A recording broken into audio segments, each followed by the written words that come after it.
Okay guys, welcome back to the channel. So we're out doing our test drive. It is our day of rest and day of peace and day of quietness and tranquility in the UK, which is a Sunday. However, if you live anywhere down in the southwest, every day is a day of gridlock and cars on the road in the UK now. Something I haven't moaned about enough on the channel. I was lucky enough to be brought up in an era where you could actually get out and drive without getting stuck in traffic. I like a good moan in the mornings. Nowadays, guys, our roads are 24/7 gridlock. Actually, it's not too bad today. I'm trying to head towards Goodwood Way so I can just find some roads, just test out my car now. A lot of things have been done to this car, so it's important. A lot of police around today. There was a breakfast club on this morning over at Goodwood that I went to. I bet you that's why there's loads of them out, which is fair enough. I'm not here to drag the car around like an idiot and break speed limits and all that sort of stuff. I am sticking to speed limits, just testing the car. A couple of things I've noticed already. I've got the airbag error still to sort, which is probably people are telling me is the passenger seatbelt sensor. I'm just going to put my foot down, guys.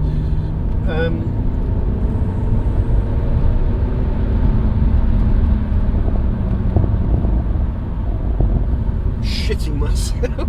Bonnet's going to fly up. That bonnet is down, and that safety catch is pushed in. Even though it's lost its spring, I pushed it in with a screwdriver. That bonnet is down properly. So, okay. Error-wise, I got the airbag error. I need to read that. Ironically, I had the code reader and threw it away because I was I'm never going to have an E46 again. I won't need this code reader. A couple of months later, I got an E46 and I need the code reader for the airbag specifically. So we'll have to get that read. I've also got a coolant warning. Comes on intermittently, even when the level's not changing. Doesn't come on particularly if it's cold or hot. Let's go down this way. Just comes on randomly, which makes me think it might be the coolant level sensor, but it could just be coolant level. I'm not so sure. The coolant level is good. What else have we got? Apart from that, we're running good. We're running no misfire at the moment. All the little electrical things inside the cockpit are fixed, and on the surface of it, you get in the car and everything works in the interior, and you've got a nice car to drive. Clutch is a little bit on the heavy side, a bit juddery.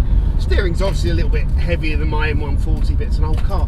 Remarkably good and well planted on the road. All the suspension was renewed on this car, so it had a few things going for it. Like you're saying, you know, it's a load of old rubbish or whatever. It's got quite a few things going for it for a bottom of market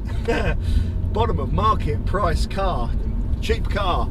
I love it, and I'm really happy to be out driving it again.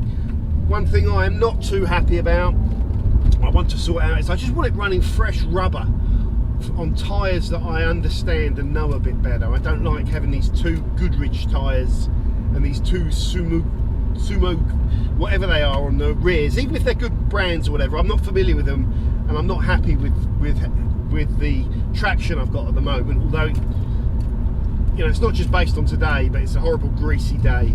I just want all four tyres the same, fresh rubber. That's important. What's going to come next with the car? You know, it's cost me about 500 quid in the end to sort this bonnet thing out, but I'm faced with now having to get a lot of paintwork done. Really, the entire front end of the car needs repainted, both wings, bonnet, bumper. Probably the roof would benefit after the PDR guys been in and straightened it out, from being buzzed back and maybe just skimmed and repainted. That would really be a good thing. Both rear quarters need doing, so nearly the whole bloody car. Not far off the whole car. We'll see about that. I was just joking with some other people this morning about just wrapping the front bonnet just so it doesn't look so embarrassing. Driving around with a blue car and a silver bonnet. That is proper. That's not good. I can't see the bonnet though, so I keep forgetting that. Anyway guys, the purposes of this test drive today is just to take it easy first of all, get the car warmed up, which is what I've done, see if this misfire comes up, and I want to just get onto some better roads. We're moving towards Barnham at the moment, and I want to just desperately trying to stay away from traffic. Okay, you can stay there if you want. So yeah, I'm not too sure where I am. Barnum, I don't know these roads too well. I want to just keep heading north. Oh, there's another, is that a Club Sport? There's another coupe, BMW coupe. Well, there's loads of them around, I ain't that surprised. Yeah, so what do I think about this car? I'd really love to get this car on the track. It's quite chasing around after this car a few days ago in my M140. Made me realise, I know Reg and Tom are driving a bit faster than I probably could at the moment, but it made me realise it's quite a capable little car, or Reg's one is. Anyway, so I could do lots of things to the car as well.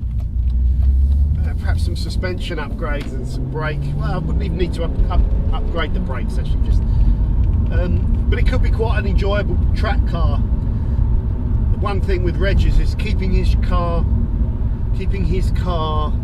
track ready, you know, safe, maintained to run, even run on the track. It's costing Reg a lot of money, and you've got to insure and tax it. Oil pressure warning light has just come on. So there is that dilemma of even a cheap track car, if it's in addition to your main car, it's going to cost you a lot of extra money.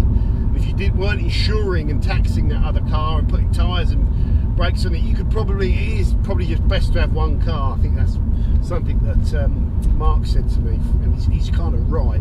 But it was a bit of fun buying this, really. It was just, I thought it would just be fun for the channel. So that's the key thing, is to try and enjoy it. Right, we've got some nice roads here. It's an incredibly bad day to be testing performance of cars. Like I said, I'm not looking to speed, but there is tons of wet leaves on the road. It's the day after a storm, and I am not going to be squeezing the throttle and driving on these roads too quickly, because they are quite dangerous roads. You might just be able to see in the camera. And I don't trust these tyres so much. Brakes, pretty good. I'm going to do some brake tests. There's no one behind me, so it's a good time to just test braking. Yeah, that's good. Let's just give it some throttle. Okay, 40, so I don't want to speed. I'm not going to speed. Let's just drop it down a little bit. I just want to pull down from 15 up to 40. Okay, here we go. That's interesting. Let's try that again.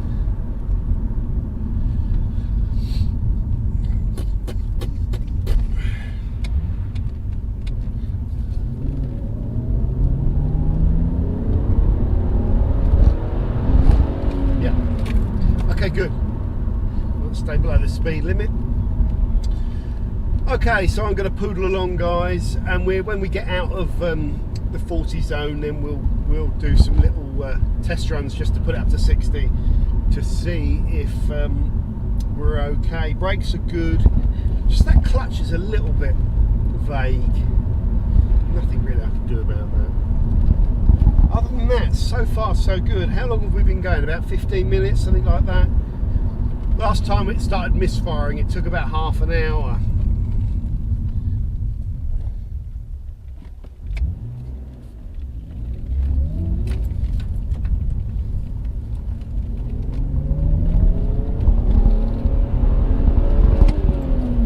Engine feels good.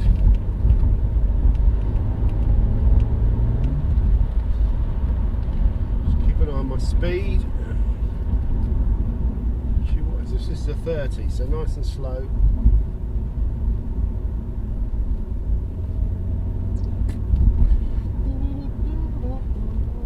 It's amazing how you can have a storm. Oh, you have a storm one day in the UK. Come back to me there. Right, there we go. Have a storm one day in the UK and the next day blue skies. Well, that's a weird one today, blue skies and grey skies. Oh, don't keep playing silly buggers, you stupid thing.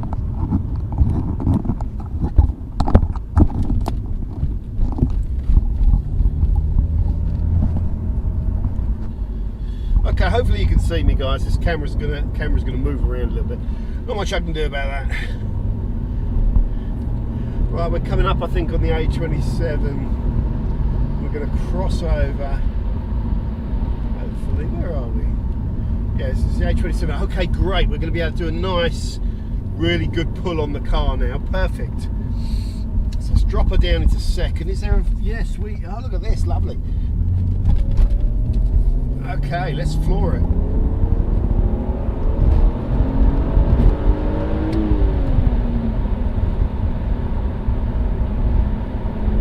I'm not going to go blasting. I'm just going to take it. Just going to take it easy now. I'm keeping an eye on that bonnet to make sure it's not rattling around. If that flies up at this speed, that is absolutely lethal. Okay, I've checked it obviously carefully before I've left, but I'm just taking it pretty slow.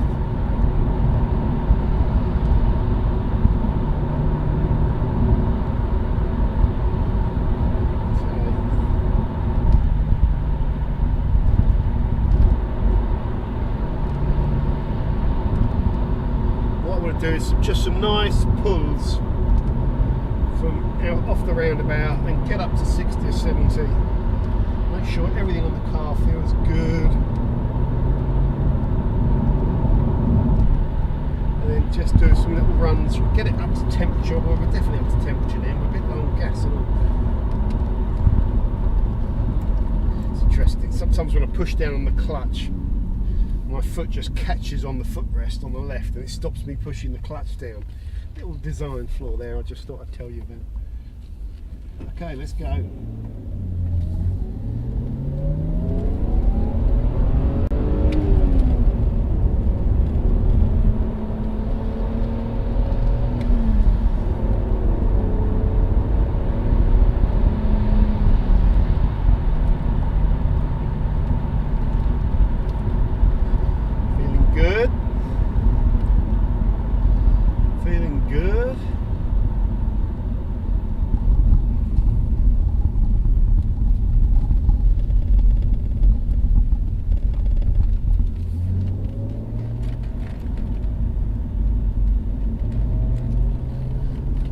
No, what are you doing in the outside lane?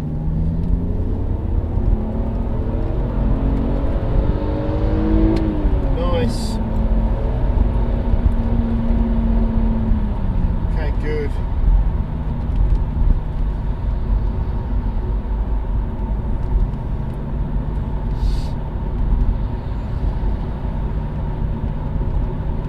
I want to come off if I can. Come off here.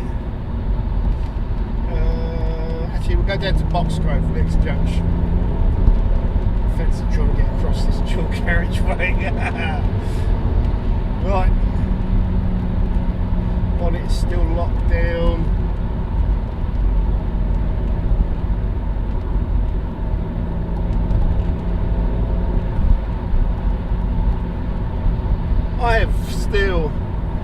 I'm still shitting myself that this bonnet is going to open up on me. It'd be right to be scared. Bloody dangerous, I tell you. Oh, for fuck's sake. Stay there, you bastard. Right, let's put some speed on this. There's lots of police officers out today because of the Breakfast Club. So, it's another reason to keep my speed sensible.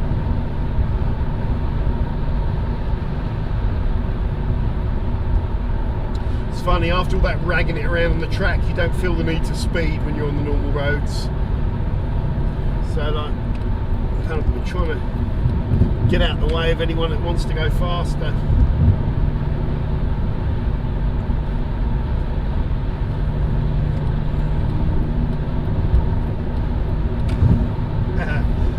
Say the indicator stalk on this car feels great. It's never been used. I'm not joking either. It feels great. It feels better than the one on my 140. Okay, we're going to hang a right here down a little village called Boxgrove, and then we're getting near to that beautiful territory. Oh, that's nice. Is that that's an unusual colour. Beautiful territory of Goodwood, just north of Chichester and Bognor Regis.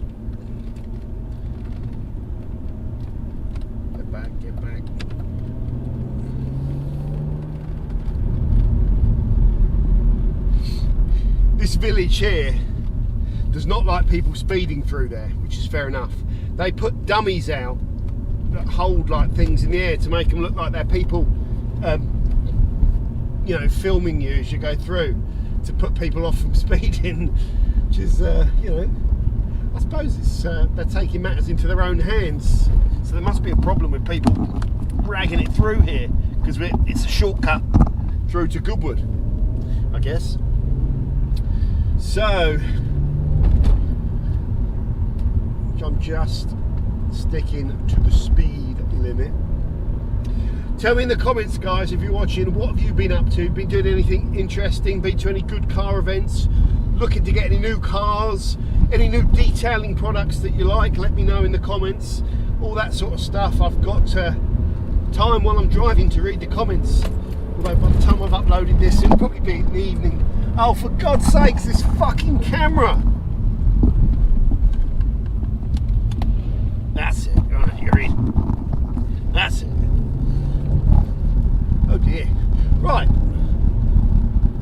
Hopefully you can see me. Okay, hopefully that's going to stay still. And now we are getting to the good parts where there's some nice roads. And look, the roads are clear. Let's roll. So we are coming up to an area where I can put my foot down in a second. We're going to do a nice pull here, guys. Just keep the speed down. Let's see how this engine feels. A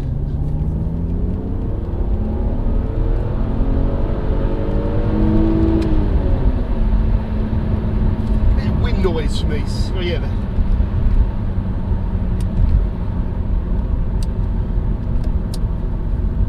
Bit of wind noise. Always old coupes get a bit of that. That's all right. Can live with that.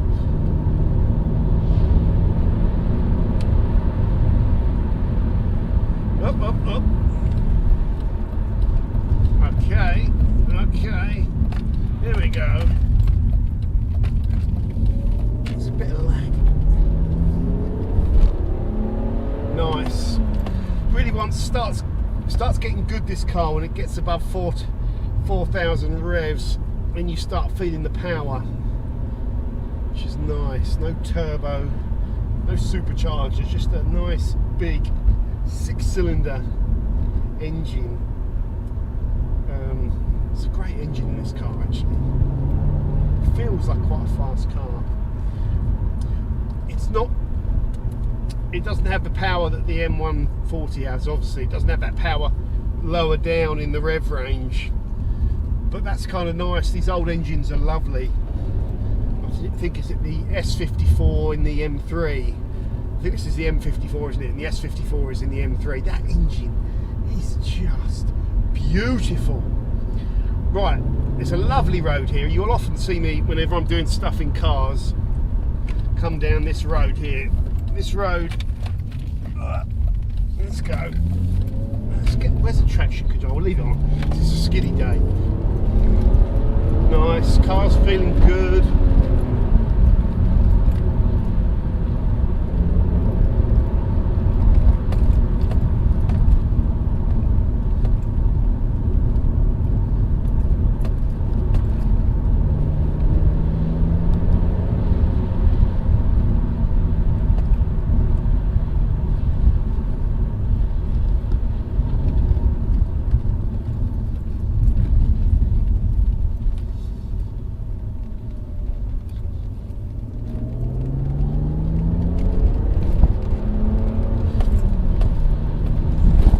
Lovely road, this.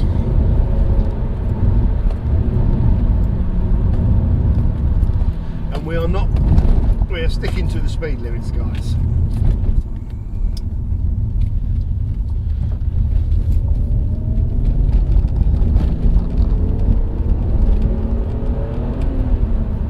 So I assume here the speed limit is 60 miles an hour, because we've got no signs and no lampposts or anything, so I think it's 60 on a single carriage, isn't it?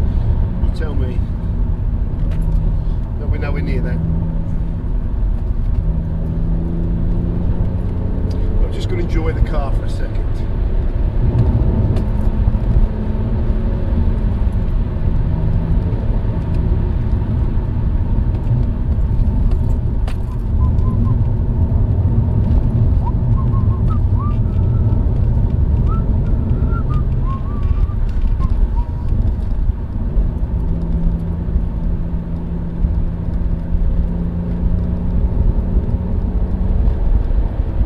Which reminds me, the other day when I was up seeing pro detailers, Bert let me drive his B4, is it? B4 Subaru Legacy sedan, like a saloon rather than touring. I've never seen this car before.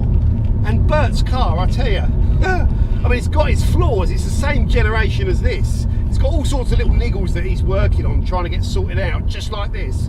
But his car was so much fun to drive. 4-wheel drive, about 390 brake horsepower, and all this kind of race modified stuff in there.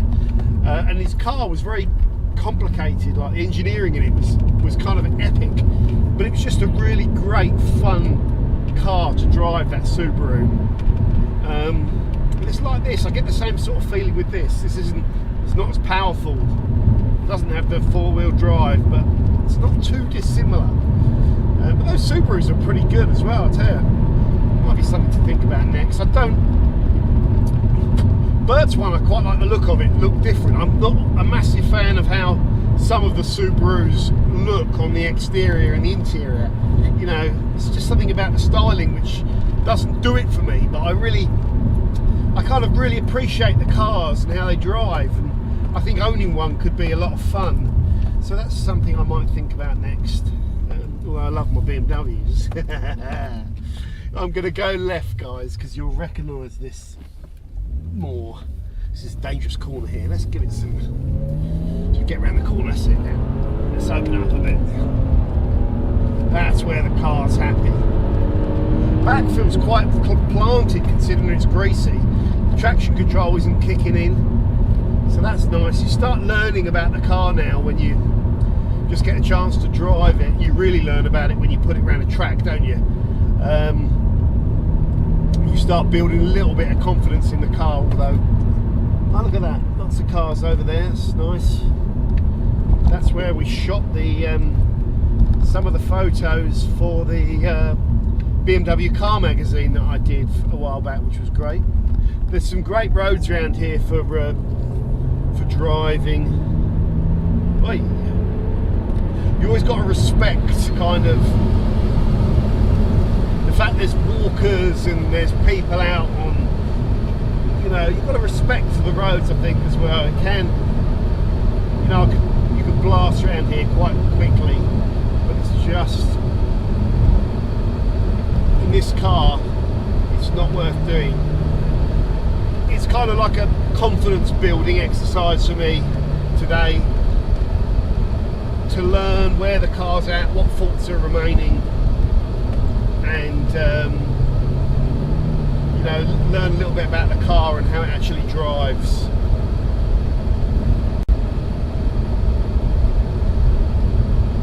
It's good fun though, guys. I like the way it drives. I like the way, just like that feeling of it. I love BMWs, the way they push you.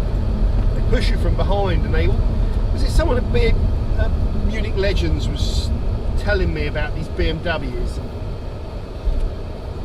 saying something like they're designed to go straight. They're not designed to go around corners, and when you're cornering, the car wants to straighten. It's something to do with the engineering behind these cars, but it's part of also what makes them great. I don't know exactly technically what was causing what he meant, but something that stuck in my mind. These cars were designed to go straight. But the best thing about BMWs, and I think the reason they're so popular amongst some motorsports enthusiasts is the way they handle and the way they drive you around the track, and the way you feel the car, the balance of the car, the ability to oversteer the car, not drift, oversteer the car when you exceed the kind of balance in certain circumstances is nice, and they're just great fun. They know how to make cars, in my opinion, BMW. And I know there's a lot of other fans of other marques and stuff. We need all these other marques to be good, or else we'll all just be driving the same cars. But there is something about BMWs that I love, and I'm will always love, as long as they don't ruin them. You know, if they stick to this formula with this E46 car, they won't go too far wrong. That's my opinion. And they kind of have all the way up until the F series, haven't they, with the big 6-cylinder cars, and they've even done that with the new G20. I think it's got the B58 in it. So they've still given you these big beefy engines.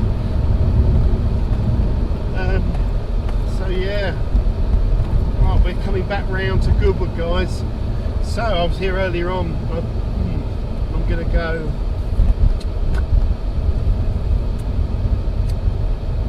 Go this way because it might be busy the other way. Okay, so that's probably finished, guys. That for me is test drive complete. I'm not misfiring at the moment, although that could come back at any bloody minute. Probably will come back. Really happy with the car. Next step is just to keep going with it and get it a little bit more drivable and sort out some of these bloody errors. Though they'll cost some money. So thank you for watching this video, guys. Hope you're all well, and I'll see you soon on the Forensics Detailing channel. Bye.